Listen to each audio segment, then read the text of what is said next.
commercial, they are not public. Of course we could take a challenge, but when we was crossing Subic Bay, that's the most popular area here in Pampanga where people have the waterfront, I noticed there was a heavy naval ships, so we would not be good swimming in proximity to big naval ships because of possible diesel fuel leaks and stuff like that. So we came here, and this like more north, and those see this like small buildings, they rent them. It's not like a real hotel, but it's like, yeah. So this is like this.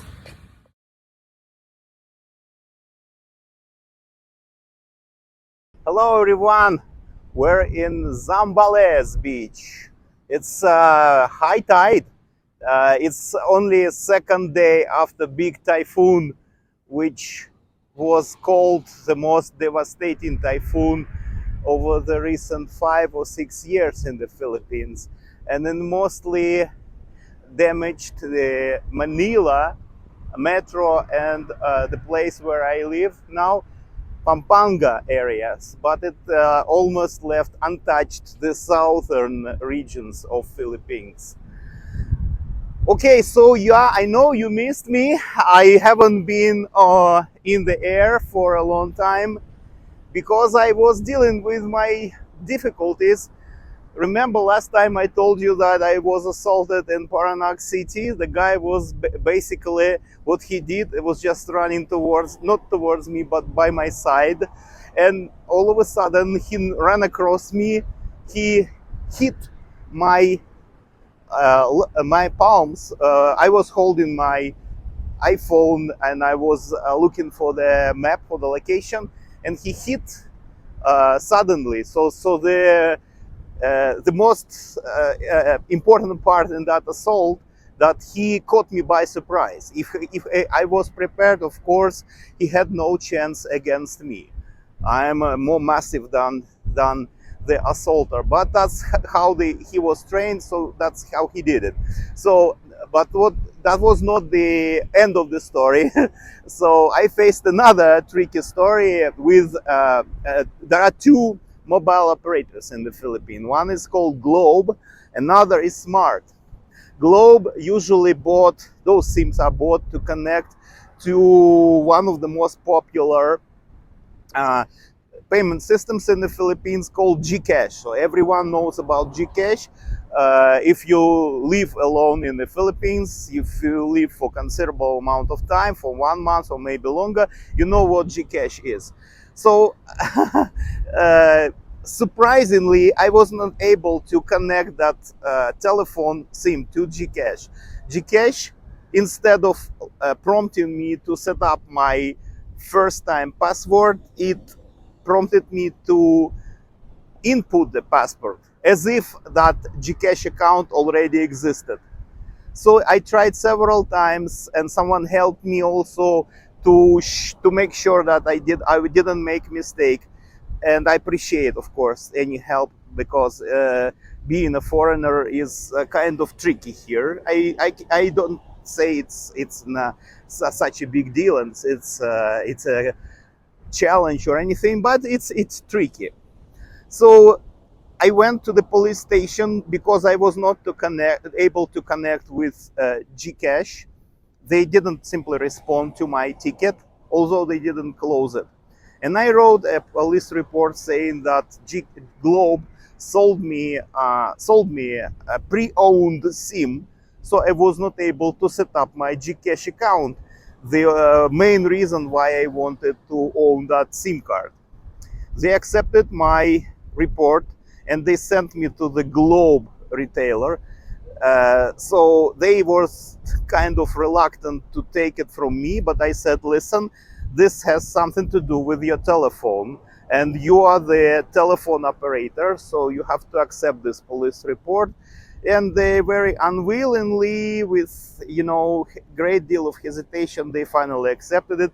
But we had 2 or 3 days of major public holidays, so I didn't expect anyone to reply. In that case, if Gcash don't care to reply to my ticket, I will go to the globe location again and I will speak again. So this is how things sorted out in Philippines. You need to be persistent and you need to come and come and come and come again, up until people will be recognizing you and they will finally understand that there is no way to deal with you except for taking care of your concerns. So it's like probably in Latin America and Mexico, it's better, of course, than another country which I spent considerable time, Ecuador, but it's more or less like in Mexico. So yeah, I mean, people heavily reliant on the supplemental income, because the average salary here, as I figure out, is somewhere between 20 and 25,000 pesos a month. And I calculated my daily expenses, and it's like probably around at least 800 pesos a day. So if we multiply 800 by 30 days, we already have 24,000. But I need to rent, or I need to pay mortgage, which is another 1,000 pesos a day probably.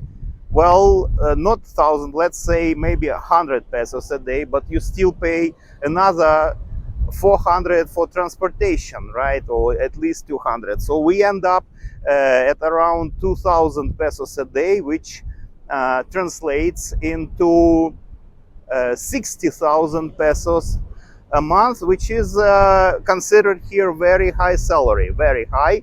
And you are very lucky if you get that kind of salary.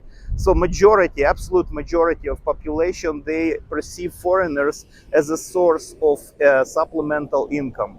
And we don't have to blame them. And it's not even a story of me being assaulted in Paranak, or a story me being tricked by a Globe operator who sold me pre-owned SIM cards, so I was not able to process my Gcash account. It's not about that. Oh, by the way, on that account, I already received almost 20,000 pesos, and I cannot get a hold of that money until Gcash indulge, until they will listen to me and reset my MPIN, so I would be able to finally log into that account and withdraw that money. I'm not very optimistic that it will happen, but I hope.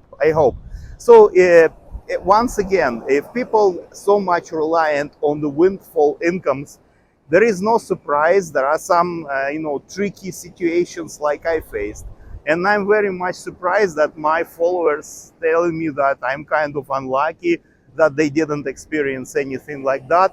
So just wait, you will, promise. If, for example, you book airplane ticket, refundable, and all of a sudden you fell sick or you change your plans and you want to get your money back, I don't think it will be easy here in Philippines, because whatever tariff you use to buy your airplane tickets, it's already gone. The money already been spent. So it's like that. You have to be very careful in making any advance payments, especially to people who you don't know personally, even to some businesses. Because if you pay something in advance and then you want to cancel your order or your service, you would face difficulties in getting back your prepayments. This is again because people here, they don't have most of them, as I notice, I may be wrong, but that's my impression, they don't have a substantial amount of savings. Savings here considered to be like $200 or $300. It's already considered to be a big savings for average Filipino. And so since they get only 20 or 25,000 pesos a month, and they need to spend at least 800 pesos a month.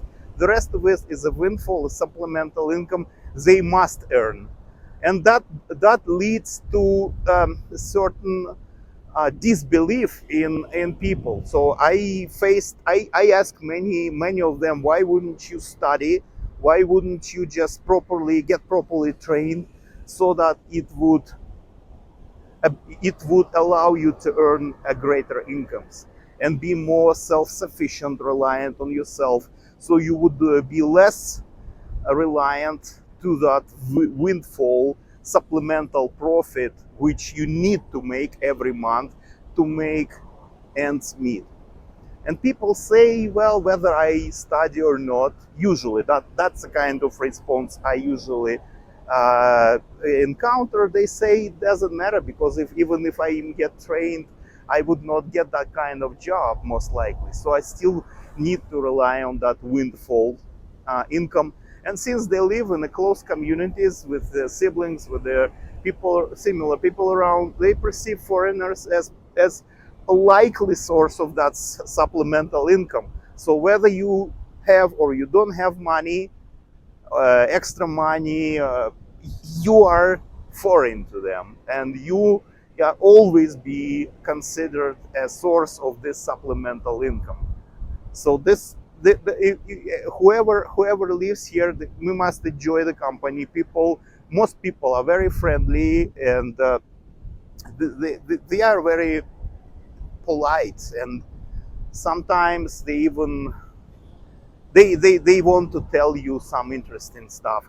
But we must be watched. We must understand that we are constantly watched, and make necessary precaution measures.